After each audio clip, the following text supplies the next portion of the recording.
الحمد لله رب العالمين والصلاة والسلام على رسول الأمين وعلى آله وأصحابه أجمعين.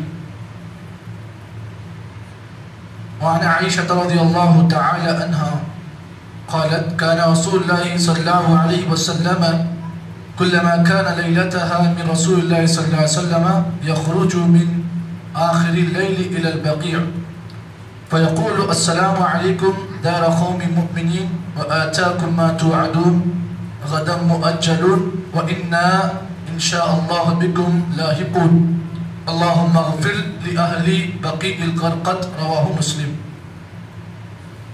محترم بھائیوں اور نوجوان ساتھیوں،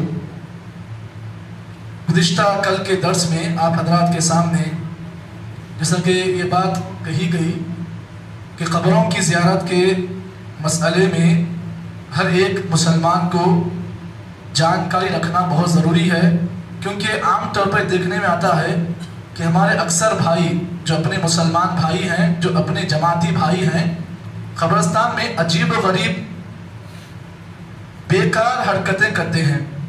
کوئی موبائل پر لگا ہوتا ہے، کوئی قبرستان میں جو ہے ٹھٹے وڈی کرتا ہے، مذاق کرتا ہے، وہاں پر ہنسی مذاق قہقہے مارتا ہے، کوئی جا کر خبروں پہ بیٹھ کر گفتگو کرتا ہے، کوئی قبرستان میں جو ہے دنیاوی باتیں کرتا ہے. الغرض یہ ہے کہ اکثر لوگوں نے قبرستان کو ایک میٹنگ کا اڈا بنا لیا، جبکہ قبرستان ایک ایسا مقام ہے جو عبرت کی جگہ ہے. یہاں پر ہر انسان کو عبرت اور نصیحت حاصل کرنا چاہیے. اس سلسلے میں آپ یاد رکھیں کہ ہمارا ہر ایک آدمی کا وہاں پر جانا لازمی ہے، ضروری ہے. آج ہم یہاں دنیا میں ہیں، کل ہماری موت ہوگی تو ہمیں بھی جو ہے وہاں پر دفنایا جائے گا. آپ نہیں بول سکتے کہ وہ قبرستان کہاں کا ہو، یہاں کا بھی ہو سکتا ہے یا جڑچلے کا بھی ہو سکتا ہے یا کہیں کا بھی ہو سکتا ہے. تو کوئی پیٹرن نہیں ہے کہ آپ کو اسی قبرستان میں دفن کیا جائے گا. تو البتہ آپ کو یہ بات یاد رکھنا چاہیے کہ قبرستان تو جانا ہمارے اور آپ کے لیے ضروری ہے، لیکن ان کے آداب کو سیکھنا یہ اور ضروری ہے، اس لیے کہ اس کا سابقہ ہر ایک سے پڑھنے والا ہے. آج آپ کا والد زندہ ہے، اللہ نہ کرے کل اگر انتقال ہو جائے تو آپ کا بھی سامنا اس مقام سے ہونے والا ہے. تو قبرستان جانے کے آداب کو سیکھنا ضروری. جس طرح کھانے پینے کے آداب ہم سیکھتے ہیں، اٹھنے بیٹھنے کے آداب ہمیں بتائے گئے ہیں، اس طرح قبرستان میں جانے کے بھی آداب اللہ کے نبی سے ثابت ہیں. اور آج امت مسلمہ کی بدقسمتی یہ ہے کہ ان کے علماء نے، ان کے عالموں نے لوگوں کو قبرستان جانے کے آداب نہیں سکھلائے ہیں. الحمدللہ ہمارے علماء، ہمارے جماعت کے علماء اپنے نوجوانوں کو قبرستان جانے کے آداب سکھاتے ہیں. یہ ہمارا امتیاز ہے. اس سلسلے میں آج جو حدیث میں نے آپ کے سامنے پیش کی، راوی حدیث جو ہے حضرت عائشہ رضی اللہ تعالیٰ عنہ ہے. فرماتی ہیں کان رسول اللہ صلی اللہ علیہ وسلم کلما کان لیلتها من رسول صلی اللہ علیہ وسلم.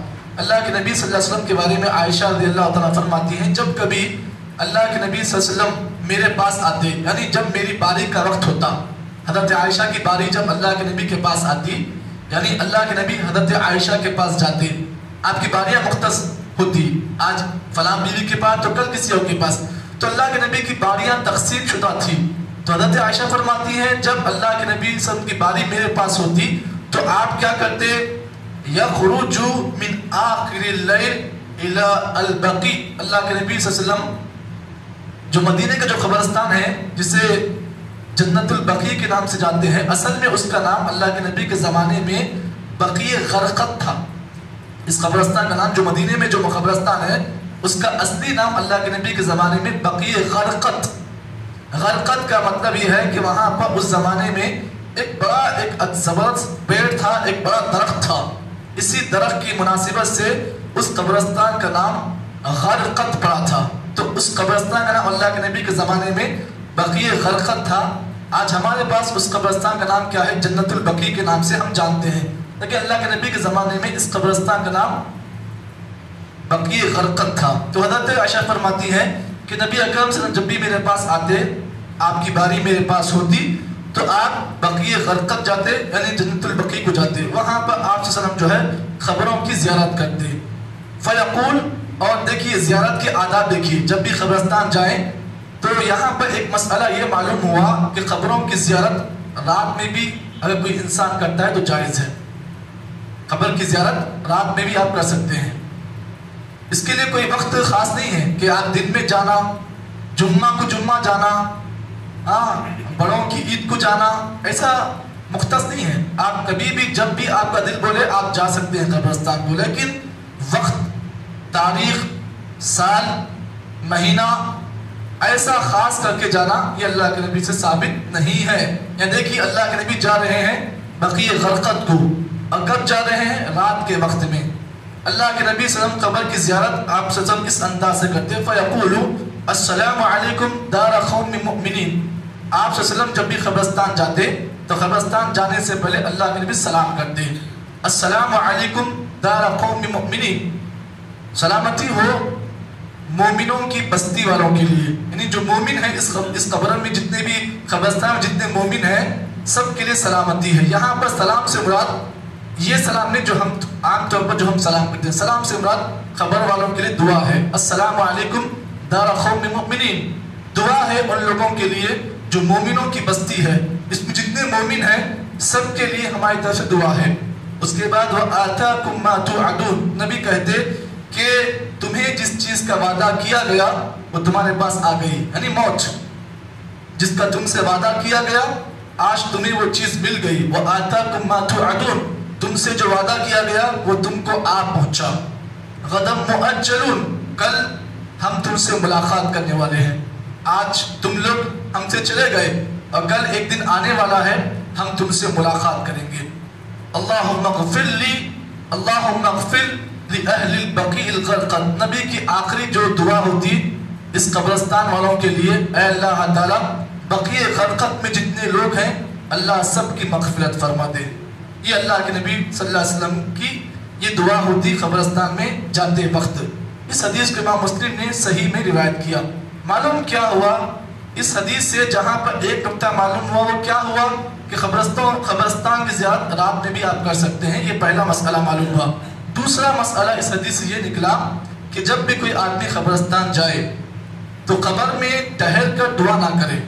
یعنی آپ کی دعا کا مستحق حقدار، آپ کی دعا کا جو ہے آپ کا جو بھائی ہے وہ آپ کی دعا کا زیادہ حقدار ہے. آپ اس سے دعا نہ کریں بلکہ آپ اس کے لیے اللہ سے دعا کریں. یہاں دیکھیے اللہ کے نبی کا جو آخری جملہ کیا ہے؟ اللہم اغفر لی اہل بقیع الغرقد، اے اللہ تعالیٰ تو بقیع غرقد میں جتنے لوگ ہیں سب کے گناہوں کی مغفرت کر دے. تو معلوم کیا ہوا؟ قبر میں جو آدمی موجود ہے وہ آپ کی دعا جو بھی آپ کرتے ہیں وہ آپ کی دعا کو سنتا نہیں ہے، بلکہ جو آپ اس کے لیے آپ کی ذمہ داری بنتی ہے کہ آپ اس کے لیے دعا کریں کہ اللہ یہ ہماری دعا کا محتاج ہے، وہ ہماری دعا کا زیادہ حقدار ہے. ہم اس سے دعا نہ مانگے بلکہ ہم اللہ تعالیٰ سے اس کے لیے دعا کریں. کیوں؟ اس لیے کہ وہ ہماری دعاؤں کا محتاج ہوتا ہے، ضرورت مند ہوتا ہے.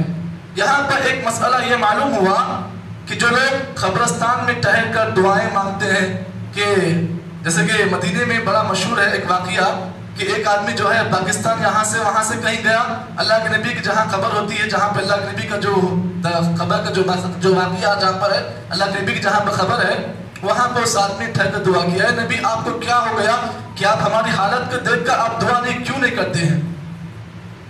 اس نے جب یہ کلمہ کہا، یہ بات کہی، تو وہاں کے جو سعودی کے جو متوع ہوتے ہیں اس نے اس کو جو ہے ڈانٹا، غصہ کیا. کیوں؟ اس لیے کہ اللہ سے آپ کو دعا کرنا ہے. جو آدمی قبر میں ہے وہ آپ کی دعا کو کیا سنے گا؟ آپ جو مانگیں گے وہ کیا آپ کو دے گا؟ نہیں، بلکہ آپ کا مسئلہ یہ ہے کہ آپ اللہ سے دعا کریں. کس کے لیے؟ جو آدمی قبر میں مدفون ہے آپ کی وہ دعاؤں کا محتاج ہے، آپ اس کے لیے دعائیں کریں. آپ اس سے اگر دعائیں مانگو گے تو پھر اللہ تعالیٰ سے دعا کرنے کا لوگ جو ہے مسئلہ چھوڑ دیا. آج لوگ جو ہے جہاں کہیں بھی خبر ہو گئی لوگ وہاں پر ٹھہر کر دعائیں کر رہے ہیں. نہیں، یہ اللہ کے نبی ثابت شدہ عمل نہیں ہے. نبی ثابت شدہ یہ عمل یہ ہے کہ آپ اللہ سے دعا کریں. کن کے لیے؟ جو قبر میں مدفون ہے آپ ان کے لیے دعا کریں. وہ آپ کی دعاؤں کا حقدار ہے، محتاج ہے، وہ ضرورت مند ہے وہ، تو آپ اس کے لیے دعا کریں. اگر آپ اس سے دعا کریں گے تو پھر یہاں پر بہت بڑا شرک ہوتا ہے جو عام طور پر ہمارے ہندوستان اور پاکستان میں کیا جاتا ہے. تو معلوم کیا ہوا؟ ہمیں اور آپ کو چاہیے اللہ کے نبی صلی اللہ علیہ وسلم کا جو عمل ہمارے لیے اسوہ ہے تو ہمیں اور آپ کو ہمارے ہر عمل میں کرنے میں اللہ کے نبی کے عمل کو دیکھا جائے کہ نبی نے کون سا عمل کیا، کیسا کیا، ہمیں بھی ویسے ہی عمل کرنا ہے، تب جا کر ہمارے جو عمل ہم کرتے ہیں اللہ کے پاس مقبول ہو سکتے ہیں۔ اللہ سے دعا کریں کہ اللہ تعالیٰ مجھے اور آپ کو جتنی باتیں اس حدیث کی روشنی میں بتا چلی ہیں، اللہ تعالیٰ صحیح معنی میں ہم تمام کو عمل کرنے کی توفیق عطا فرمائے۔ سبحان اللہ بحمدہ، سبحانک اللہم بحمدک، نشہد ان لا الہ الا انت، نستغفرک ونتوب الیک۔